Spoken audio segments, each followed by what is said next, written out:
Sabe por quê, queridos? Muitos oram assim: Deus, tira isso do meu coração. Deus, coloca amor no meu coração. Deus, arranca essa vontade de arrancar a cabeça do irmão. Deus, faz isso. E parece que a gente joga tudo para Deus.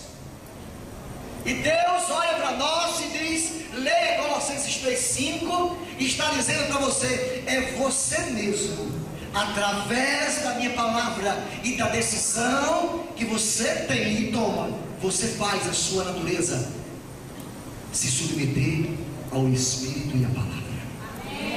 Diga glória a Jesus. Esta palavra, irmãos, tem falado no meu coração. Hoje nós almoçávamos lá em casa com uma turma de penetra. Amém, irmãos? Pastor André chegou lá em casa hoje. Amém, irmão? Veio só almoçar, não trouxe nenhum galito. Mas a gente almoçou e ele falava assim, que nós precisamos dar apoio a Silas Malafaia. Nós precisamos dar apoio. Como é o nome do outro, pastor André? Aquele outro guerreiro da igreja, Marcos Feliciano, porque a igreja levantou alguns paladinos, alguns defensores da igreja, como se a igreja precisasse de defensor. A palavra diz que as portas do inferno não prevalecem contra a igreja. Diga amém, queridos. As portas do inferno não prevalecem contra a igreja, irmãos.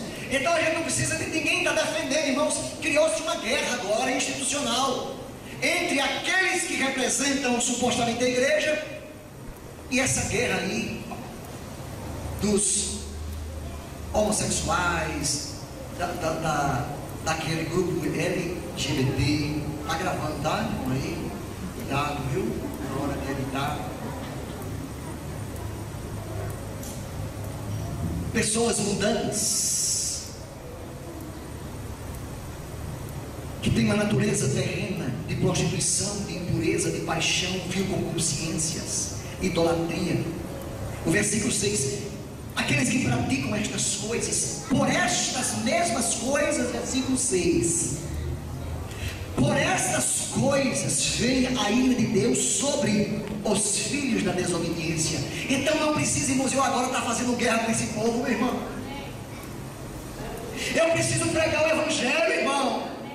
Eu e você não tem que estar fazendo guerra com ninguém. Eu preciso pregar o evangelho. Jesus não disse assim: olha, vai agora e comece a defender a igreja, porque a igreja precisa de defensor. Não, Jesus disse: ide por todo mundo e pregai o evangelho. A igreja precisa sair, irmãos, e pregar o evangelho. Essas pessoas que praticam isso, irmãos, elas mesmas, versículo 6, sobre elas vem a ira de Deus, irmão, não é a minha ira. E a igreja tem perdido tanto tempo, é Facebook, é não sei mais o que, e é uma guerra, meu Deus, e parece que estamos virando, irmãos, xiitas, islâmicos. Eu não estou dizendo, irmãos, que você deve se conformar com isso. Eu só quero dizer para você uma coisa: a igreja tem dono. Diga um amém, nem que você não creia. A igreja tem dono, e o dono está vivo. A igreja tem um cabeça, e o cabeça é Cristo. Se alguém vai numa passeata dessa, irmãos, e faz cenas obscenas, imorais, irmãos, eu só posso fazer uma coisa: orar e pregar mais ainda o evangelho. Porque quando uma pessoa dessa olhar para mim, olhando para mim, olhar e ver na minha vida compromisso, santidade, comunhão e amor, eles serão constrangidos ao perdão. Diga glória a Jesus. Então vai me incentivo para a igreja. Vamos pregar o evangelho, vamos ensinar a palavra. E a Bíblia diz que nos últimos dias quem pratica imundice, continue. Quem é impuro, seja impuro mais ainda. Quem é santo, santifique-se mais ainda. Os irmãos estão entendendo, queridos? Estamos vivendo os dias no mundo terríveis. E eu tenho uma novidade para você. Quem quer ouvir? Vai piorar. Vai piorar. Mas pastor, vai piorar. Vai piorar a tal ponto, viu, Eliana? Vai piorar a tal ponto que a palavra diz, porventura, quando o Filho do Homem vier, encontrará fé nesta terra. O pastor Edivan estará ministrando, irmãos, daqui a alguns instantes, uma das mensagens mais importantes que já foi pregada na Missão Vida e Paz. Estamos pregando essa mensagem em todas as igrejas da Missão Vida e Paz, para incomodar você, para despertar você, para alegrar você, sabendo que o que está acontecendo aí, irmão, não é para você sair agora detonando ninguém, subindo o morro e descendo o morro, não é para você mais e mais do que nunca. Pregue o Evangelho, viva o Evangelho, não se preocupe, porque sobre as pessoas que fazem isso, sobre elas vem a ira de Deus. Diga amém. E eu já quero encerrar. Eu ouvi uma mensagem essa semana, uma palavra de um colega pastor, que me deixou intrigado. Eu fiquei encafifado com a palavra que eu ouvi daquele homem, e eu fui impactado a pensar sobre alguns conceitos que nós estamos vivendo. Todo mundo aqui quer ir para o céu, sim ou não? Amém. Só a metade. Desse lado aqui, quem é que quer ir para o céu? Amém. Alguém nem tem certeza. Aqui, quem é que quer ir para o céu desse lado? Ou medo de ficar. Deu uma meia agora que ela quase foi arrebatada. Irmãos, e Jesus, ele não estava preocupado em ir para o céu. Sabe onde é que Jesus ia todo dia, irmãos? Para o inferno. Irmãos, o crente não está aqui para ir para o céu, para querer ir para o céu, ele está aqui para ir para o inferno. Pastor, o que é isso? Que mensagem é essa? Irmãos, a Bíblia diz que as portas do inferno não prevalecem contra a igreja. Então o papel da igreja não é querer ir para o céu. O papel da igreja é todo dia querer ir para o inferno, resgatar aquelas pessoas que estão morrendo, para que elas não vão para o lago de fogo e enxofre. Então, em vez de estar querendo ir para o céu, vá para o inferno. Vá para o inferno todo dia saquear, tirar aquelas pessoas que estão morrendo. Porque se a igreja não for para o inferno, tirar aquelas pessoas que estão morrendo, quando elas morrerem, elas vão para o lago de fogo e enxofre. Irmãos, ir para o céu um dia a gente vai. Por quê? Porque um dia nós viemos de lá. Jesus não estava querendo preocupado em ir para o céu, não. Sabe por quê, irmão? Porque ele voltou para o céu, ele já veio de lá.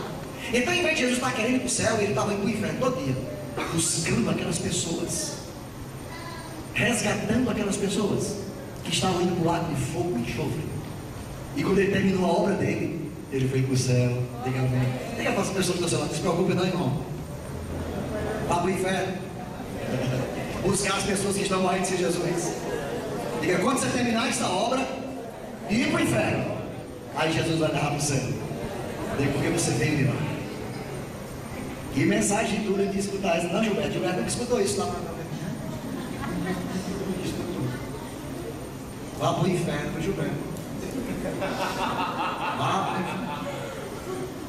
Enquanto você está vivo, vá para o inferno. E você não entendi porque as portas do inferno não prevalecem contra a igreja. Então a igreja vai no inferno todo dia e volta, pega o ímpio e traz. Aí transporta do reino das trevas para o reino da luz. Todo dia a igreja vai lá para o inferno, pega aquelas pessoas, transporta do reino das trevas para o reino da luz. No dia que eu fizer isso muitas vezes e terminar a minha obra, aí Jesus diz, pronto, agora você vem para o céu. Diga glória a Jesus. E aquelas pessoas que foram transportadas não serão lançadas no lago de fogo, porque elas já vivem uma vida de inferno. Essas pessoas, irmãos, que passaram essa passeata, essas coisas aí, atos, cenas obscenas, irmãos, elas estão vivendo o inferno. Mas se elas continuarem nessa vida e nós não resgatarmos, elas não serão lançadas no lago de fogo. Então não se preocupa não, meu irmão. Um dia, quando você terminar nessa viagem para o inferno, todo dia buscando as pessoas que estão lá, Jesus vai te levar para os céus. Sabe por que nós vamos voltar, irmãos? Porque nós já viemos de lá. Nós nascemos no coração de Deus lá nos céus. Deus me criou a mim e você aonde? No céu. Onde é que Deus criou o homem, irmão? Onde foi? No céu. Nós estudamos isso aqui no Instituto Bíblico. Deus criou o homem segundo a sua imagem, conforme a sua semelhança. Depois ele vem aqui na terra, cria todas as coisas, faz um boneco de barro e sopra o homem que for criado dentro desse boneco. Mas nós somos criados no céu, é por isso que a gente tem tanto desejo de ir para lá, não é, irmão? Sabe aquele dia que você amanhece assim angustiado? Meu Deus, o que é que eu quero? Vontade do céu. Porque você está com saudade do canto que você nunca foi. Diga glória a Deus. Mas um dia você vai para lá. Diga glória a Jesus. Levante suas mãos ao céu, toda a igreja. Diga obrigado, Senhor, pelo privilégio que eu tenho de ir no inferno todos os dias, buscar os que estão morrendo, e indo para o lago do fogo. Diga ao Senhor: Senhor, quando eu terminar essa obra, eu vou para a glória, porque é o meu lar, em nome de Jesus. Você creu nisso? Amém. Glória a Jesus. Amém. Diácono Vanderlei, por favor, nos ajude. Eu saúdo a todos com a paz do Senhor. Amém? Glória a Deus. Meus amados irmãos, nós hoje vamos tratar de um assunto, como disse o pastor Paulo, muito importante. Importante, realmente importante. Porque pode daqui depender, não é, o seu futuro na eternidade. É claro que não é esta palavra que vai fazer com que você vá ou não, é você viver esta palavra. Se você ouvir, colocar no coração e você pôr em prática, certamente você irá ter uma eternidade abençoada, maravilhosa, em gozo eterno, não é? A ideia, o propósito aqui não é de intimidar, não, pelo contrário. O propósito aqui é de alertar, não é? Para aquilo que está para acontecer. O ser humano tem uma dificuldade grande de entender e de aceitar aquilo que ainda não aconteceu. Mas nós temos a palavra do Senhor que tem nos mostrado que aquilo que já foi dito, grande parte já aconteceu. E com relação ao retorno do Senhor para o arrebatamento da sua igreja, todos os sinais já aconteceram. Portanto, o arrebatamento da igreja é uma coisa real e iminente. Pode acontecer a qualquer instante. E não dá para ninguém se preparar durante este processo, porque é num abrir e fechar de olhos. É uma coisa repentina. Ninguém vai ouvir, apesar de que o anjo vai tocar a 7ª trombeta, mas nós, os salvos, ouviremos. Mas o mundo em si não ouvirá. Olho nenhum verá o Senhor quando ele vier para o arrebatamento da igreja. Todo olho o verá 7 anos depois, quando ele vier em glória, sabe, em poder, em majestade, para livrar Israel da catástrofe que ele estava envolvido, ou que estará envolvido. Tudo isso no propósito do Senhor. Então, o que acontece? Quando a gente olha para a palavra do Senhor, e lá em Mateus 24, 35, diz que passa o céu, passa a terra, mas as suas palavras não vão te passar. Não vai passar, tudo vai acontecer. Então eu sei que já faz quase 2000 anos que se diz: Jesus vai voltar, e ele até agora não voltou. Mas se você olhar à luz da Bíblia, não era natural se ele tivesse vindo antes. Se esperava o Senhor no primeiro século, logo após Jesus ter assunto aos céus, se esperava que ele voltasse. Mas se voltasse, se tivesse voltado naquela ocasião, a palavra do Senhor estaria incorreta. E a palavra do Senhor, ela tem completude e inerrância. Tudo que está aqui acontece exatamente como aqui está. Aleluia. Então aqui em Ezequiel, no capítulo 36, diz o seguinte no versículo 19. Ezequiel 36, 19 diz: e os espalhei entre as nações, e foram espalhados pelas terras, conforme seus caminhos e conforme seus feitos, eu os julguei. Este é o primeiro sinal. Muito bem. Por que Jesus não poderia ter vindo naquela ocasião? Porque o Senhor ainda não tinha permitido, ainda não havia acontecido esta dispersão.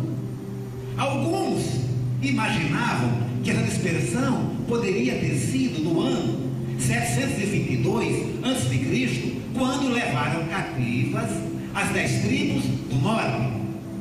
Mas nem poderia ser, porque quem profetizou isso aqui foi Ezequiel em 597 a.C., ou um pouquinho antes, aliás, um pouquinho depois, talvez 590, a gente não sabe exatamente, porque ele começou a profetizar em 597 a.C. Então poderia ter sido a dispersão que aconteceu em 605 a.C., quando Nabucodonosor entra em Israel e leva grande parte daquela população cativa para a Babilônia. Dentre aqueles, levou a Sadraque, Mesaque, Abednego e a Daniel.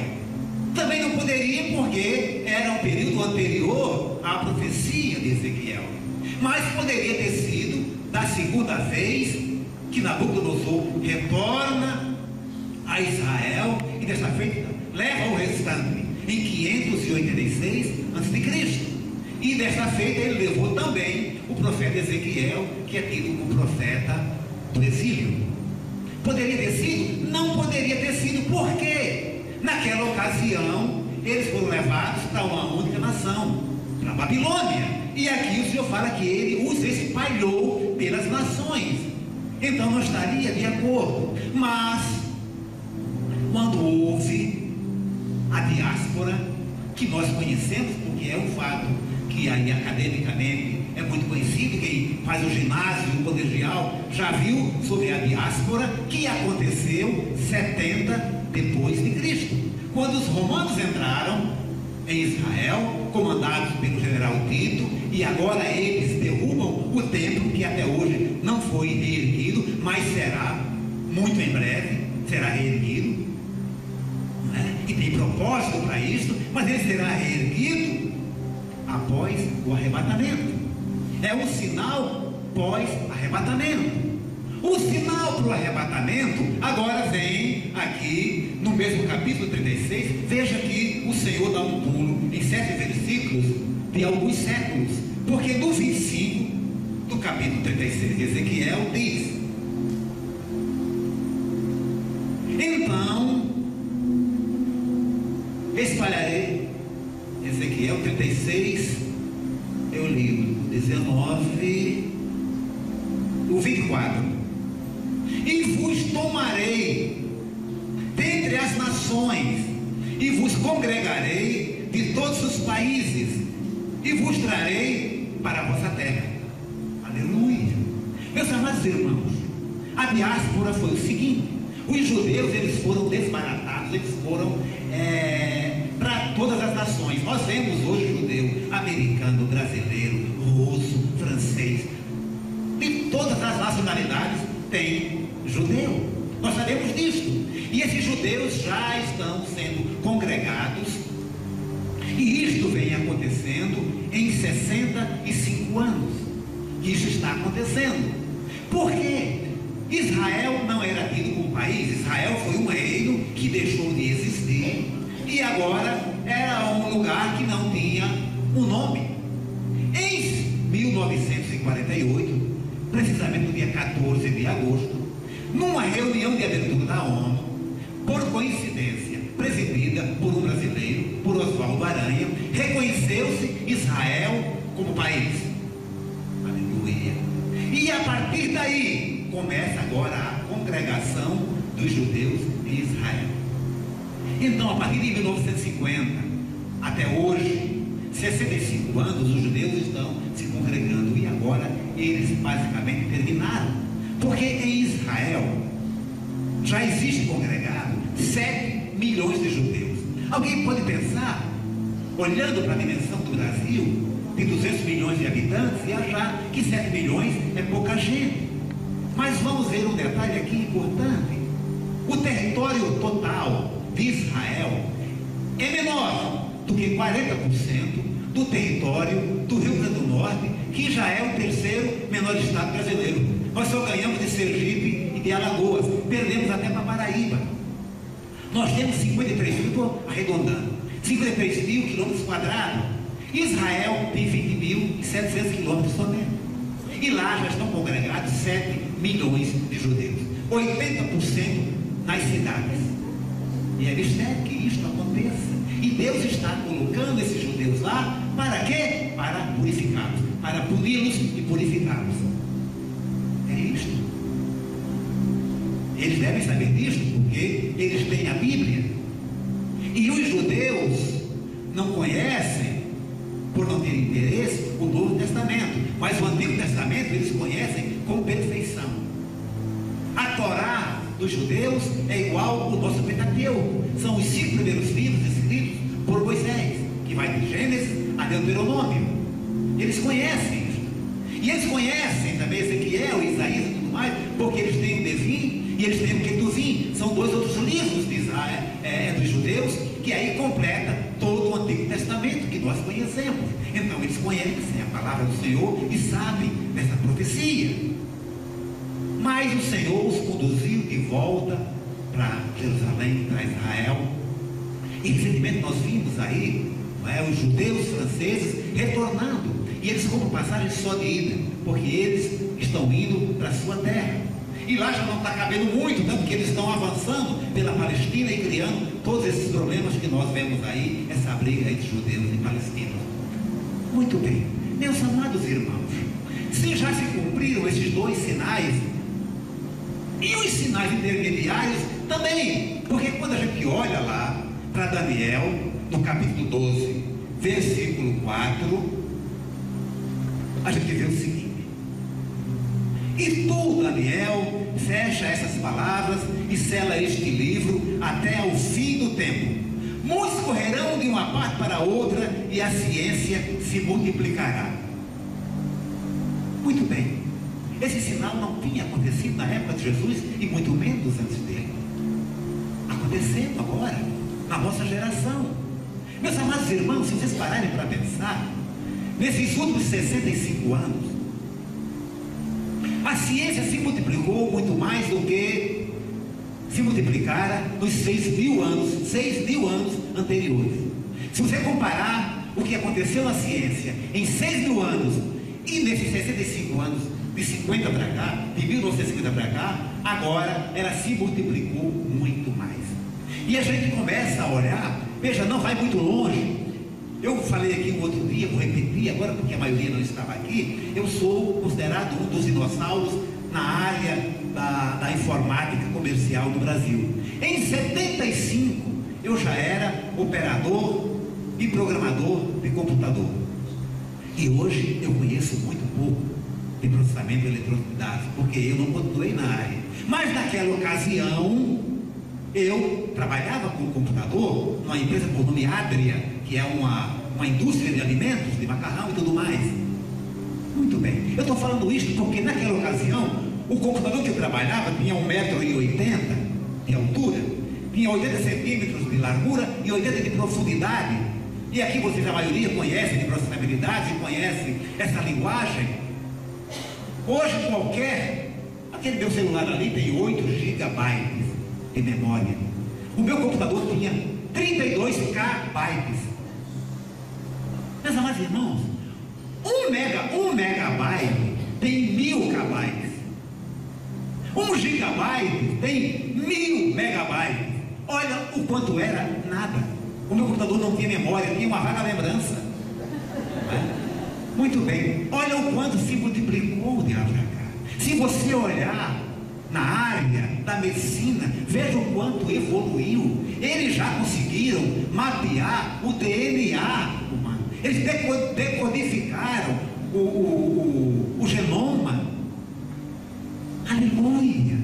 Se você olhar para as cirurgias que hoje se fazem, é uma coisa absurda. Aquilo que evoluiu a medicina na área da aeronáutica, a gente vai verificar, até não vou nem muito longe para falar desses drones. Esses drones que hoje servem, inclusive, como armas de guerra, que tem precisão cirúrgica. Então, tudo isso a gente olha o quanto a ciência se multiplicou. A gente olha hoje qualquer celular que tem Android aí, você manda, eu me comunico com os meus filhos, eles moram lá nos Estados Unidos, sabe, em tempo real. Eu estou lá falando, aliás, às vezes eu falo com ele um tal de Imo, um aplicativo que eu baixei ali. Eu estou falando com os meus filhos, meu filho lá, com a minha filha, eles me vendem e eu vendo a eles, em tempo real. Olha o quanto isso evoluiu.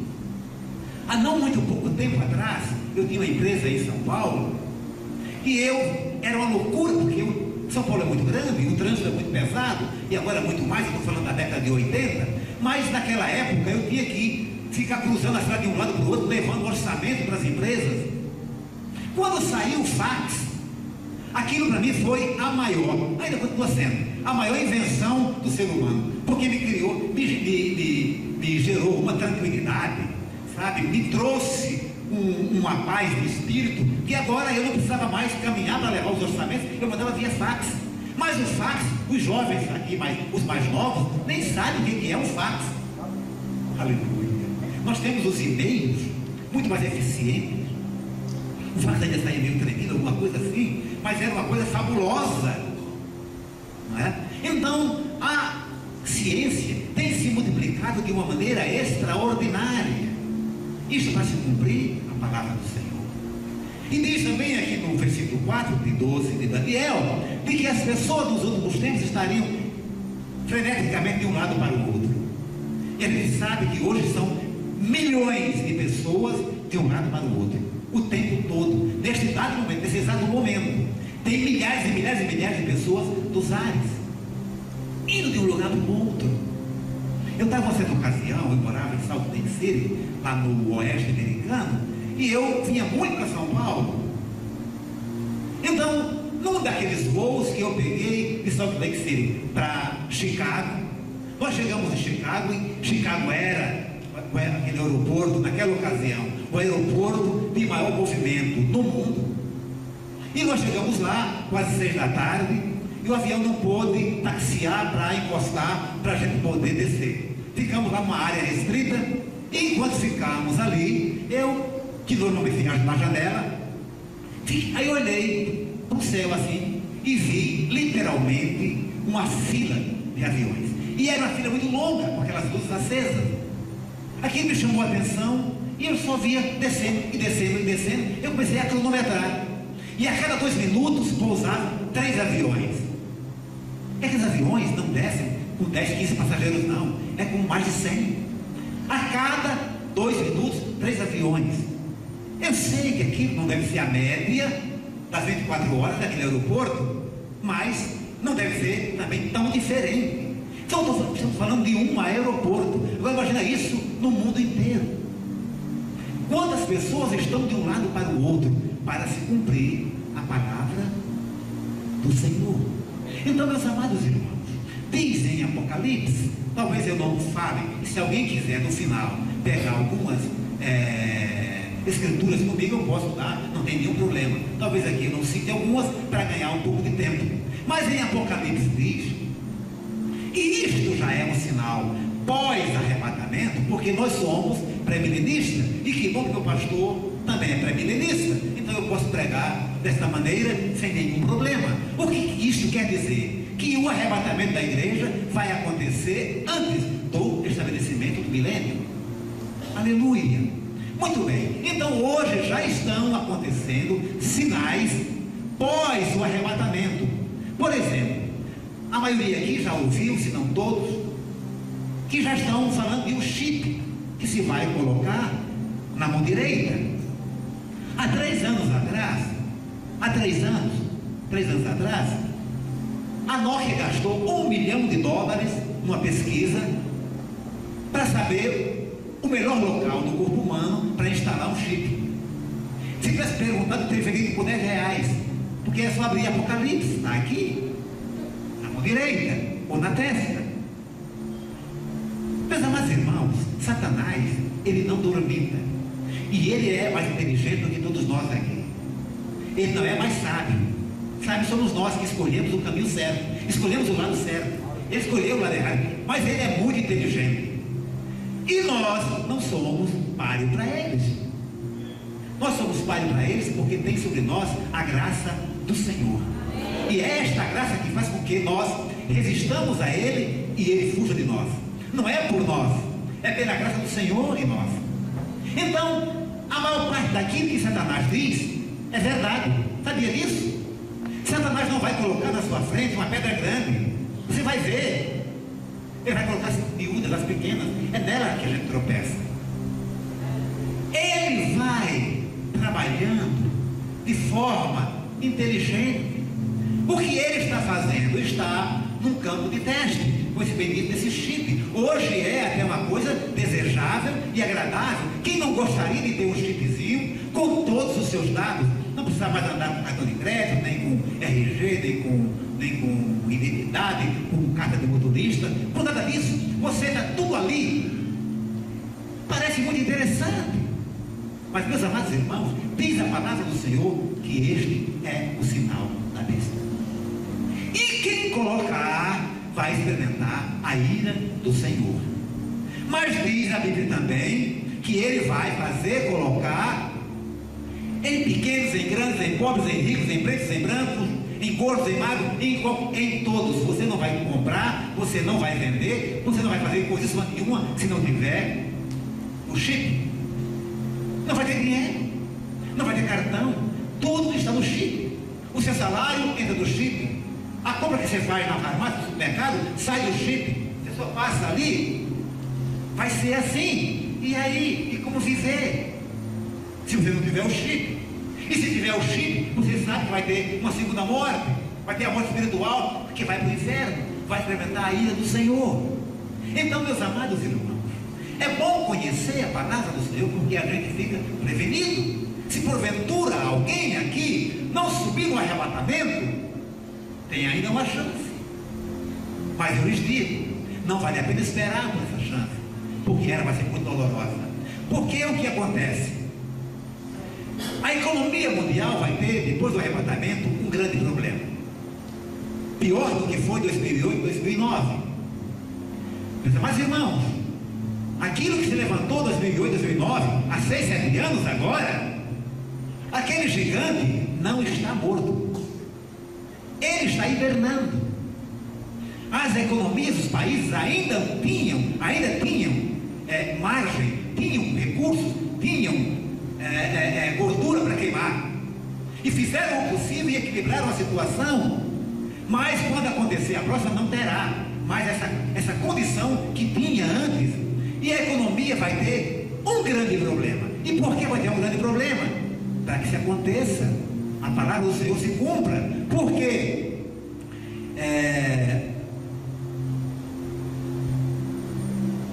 vamos ver em Apocalipse 17, 12 e 13, eu marquei aqui. Olha o que diz.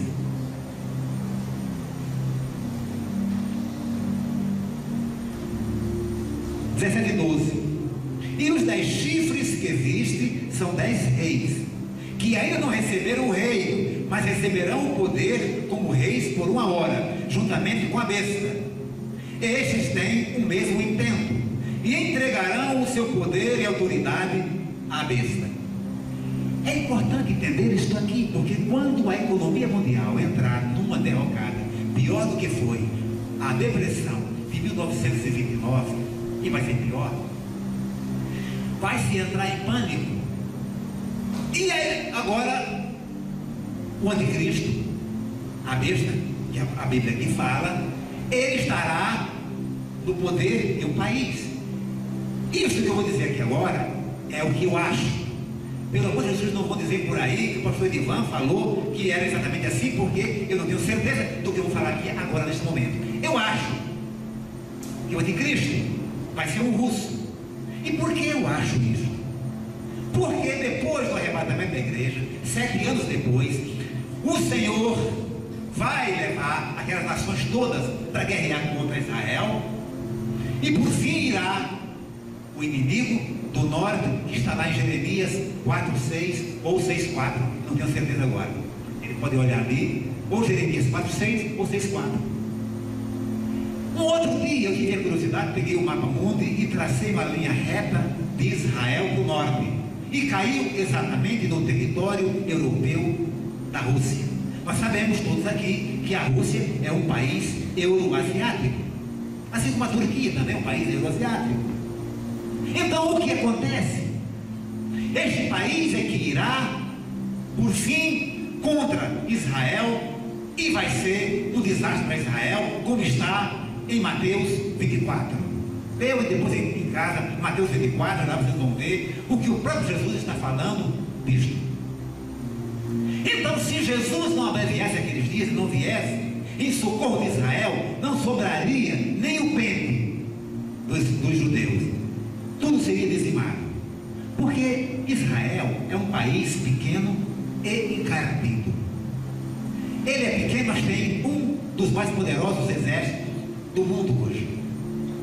Não é à toa que o Irã tem 85 vezes o território de Israel. Cabe 85 Israel dentro do Irã. Eles têm simplesmente mais de 1.680.000 quilômetros de extensão. E por que eles não atacam Israel? Vocês querem dizimar Israel?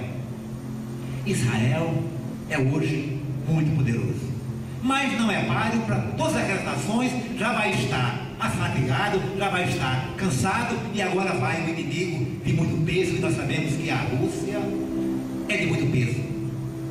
Irmãos, eu estou outra vez falando, eu estou falando que o anticristo será um russo, e que o inimigo que irá do norte é a Rússia, mas na Bíblia não está escrito dessa maneira. Está que irá o inimigo do norte, e o inimigo do norte, poderoso para fazer isso contra Israel, eu só vi a Rússia. Então eu estou usando a exegese para poder afirmar isto. Aleluia, louvado seja o nome do Senhor. Meus amados irmãos, os sinais para a volta já se cumpriram. Nós estamos agora falando dos sinais pós a volta do Senhor, para aqueles que eventualmente não subam no arrebatamento, possam estar cientes do que vai acontecer e possam deixar ser degolado, sabendo que é a única maneira ainda de auferir salvação. Porque João olhou e falou: quem são aqueles? E o anjo falou: aqueles são os advindos da grande tribulação. Quando vai acontecer essa grande tribulação? Quando esses 10 países, que eu imagino que sejam 10 países europeus, provavelmente, eu não sei, mas 10 países, 10 mandatários vão entregar o poder ao anticristo e vão fazer com ele um acordo de 7 anos. E ele, durante os 3 primeiros anos e meio, a metade dos 7 anos, ele vai cumprir o acordo que ele fez com aquelas pessoas. A terra vai experimentar neste período uma paz, uma tranquilidade e uma prosperidade jamais vista. Por quê? Meus amados irmãos, porque este homem vai ser idolatrado. Ele vai ser amado, porque ele vai pegar a economia mundial no caos e vai transformar na maior prosperidade que já se viu. É por isto que quando começar a grande tribulação, que no meio dos 7 anos, no meio, ele vai romper com o acordo que ele fez com aqueles 10 mandatários. 3 deles vão se arrepender de ter dado o poder para ele, mas já era, porque ele já será muito poderoso. Ele vai agora agir por conta própria, e ele irá contra os cristãos que não foram arrebatados, e ele irá com força total.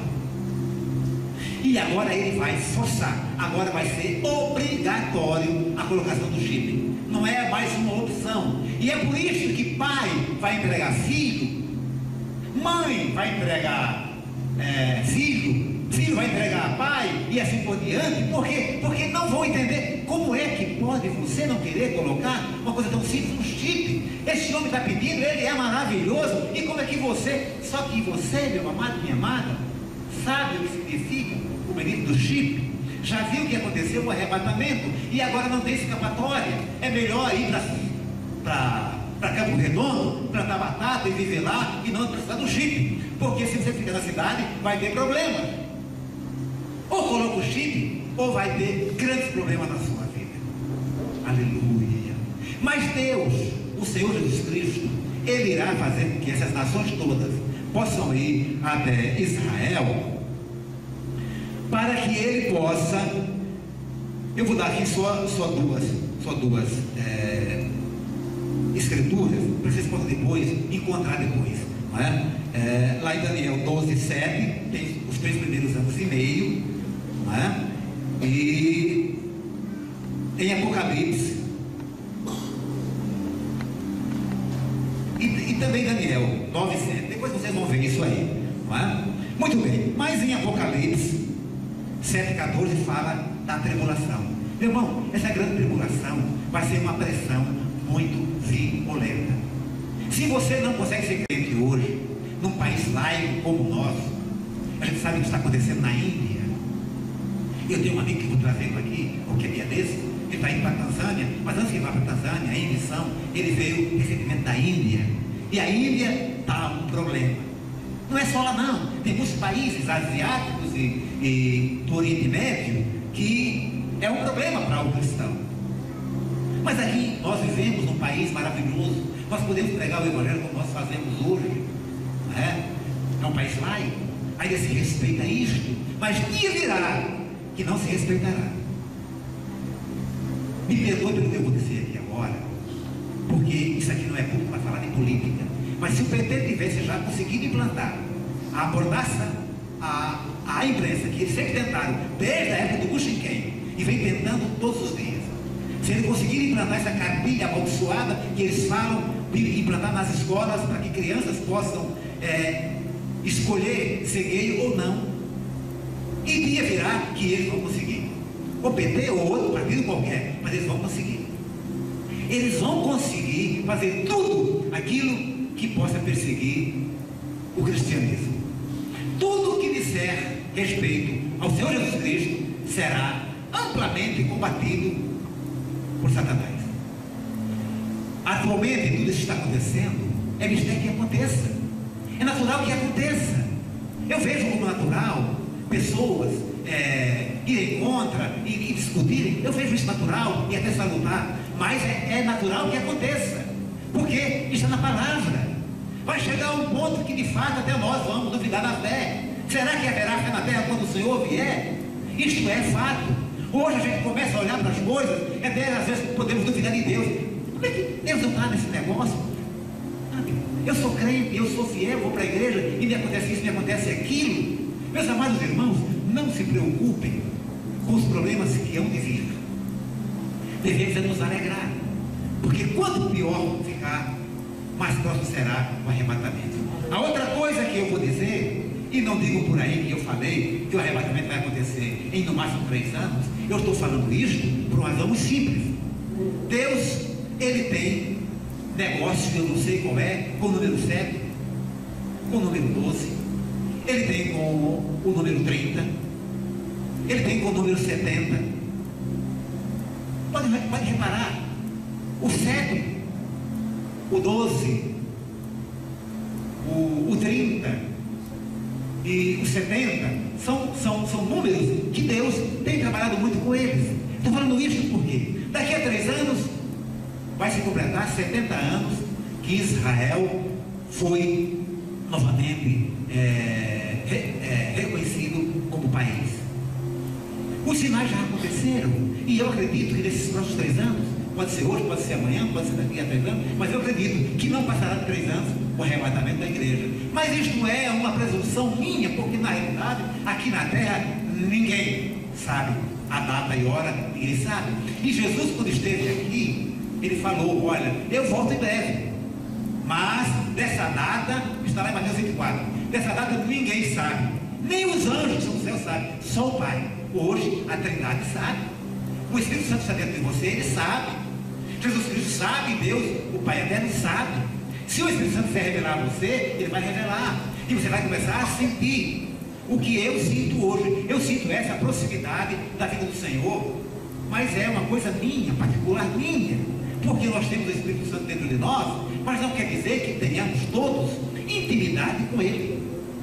Não, nós temos unidade, podemos até ter unicidade, mas intimidade você tem que buscar. Ele está lá. Quer conhecer o melhor? Então busque.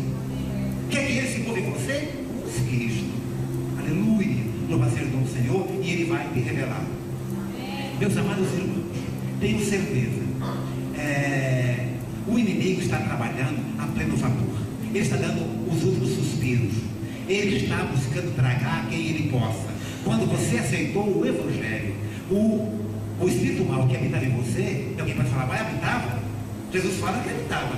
Jesus fala: olha, quando você aceita o Evangelho, o espírito imundo que habitava em você, ele sai e vai peregrinar por terras áridas, e não tendo lugar para recostar a cabeça, então ele volta, e se a casa estiver vazia, ou seja, se estiver sem o Espírito Santo, ele entra, e com ele traz 7 espíritos piores do que ele, e é o estado segundo daquela pessoa pior do que o primeiro. É Jesus que fala, não sou eu. Então, você aceita o Evangelho, o Espírito imundo sai, o Espírito Santo entra. Pode habitar milhares de espíritos imundos numa pessoa, mas o Espírito Santo, o Espírito imundo, nunca. Ele é soberano. Quando ele está em você, nenhum espírito imundo está sobre você. Aleluia. Louvado seja o nome do Senhor. Mas ele volta, e se a casa está ocupada, ele fica ao nosso derredor. E isso Pedro, na sua primeira epístola, no capítulo 5, acho que versículo 8, deve ser isso, ele fala, ele fica ao nosso derredor, buscando a quem possa tragar.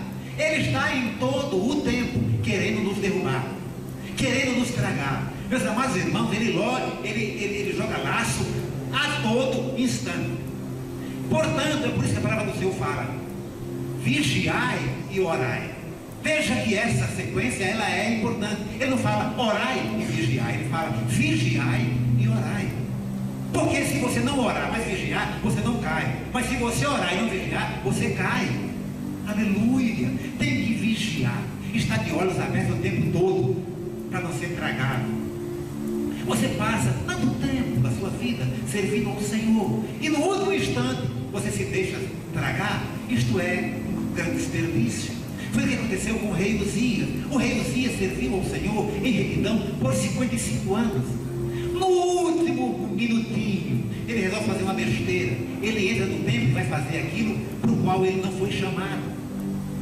Mas, amados irmãos, no culto de Santa Ceia aqui, pode entrar Robson Faria, Ademar Lucete, seja quem for, não está qualificado para pegar aquela bandeja e servir. Isso é um privilégio de quem é salvo.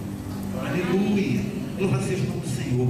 O rei Uzias era o rei de Israel, mas ele não estava autorizado a queimar incenso dentro do templo. Aquilo era coisa dos sacerdotes. E ele foi arrogante quando ele foi interpelado.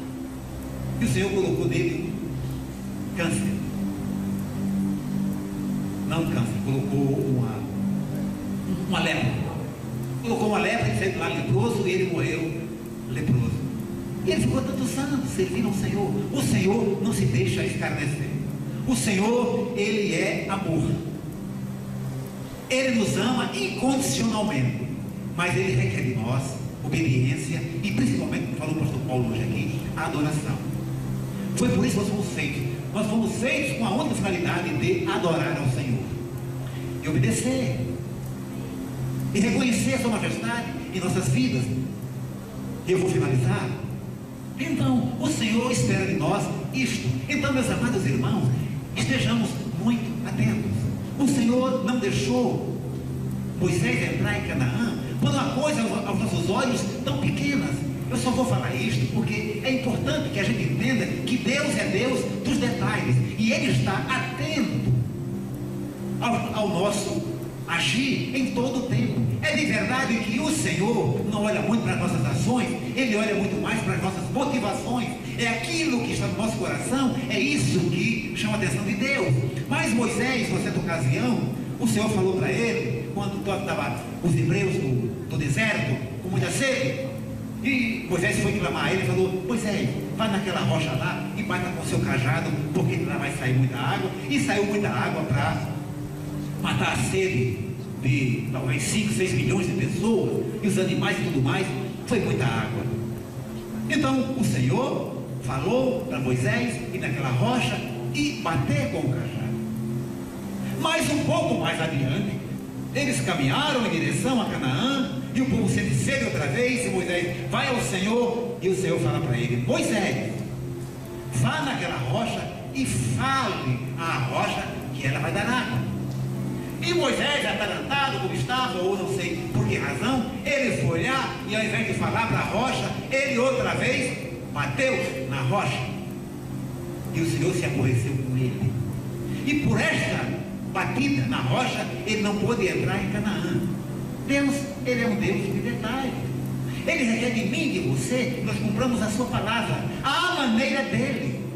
Não sigamos a nossa lógica, porque a nossa lógica não é um diapasão de retidão diante de Deus.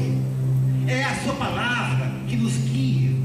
É a palavra do Senhor que nós temos que obedecer e seguir. Por mais lógico que seja um outro procedimento, devemos evitar. Devemos conhecer a palavra do Senhor, colocá-la no nosso coração, para não pecarmos contra o Senhor, como diz o salmista, e vivermos em retidão com Ele, e termos a graça de sermos arrebatados em muito pouco tempo e vivermos para sempre em sua presença.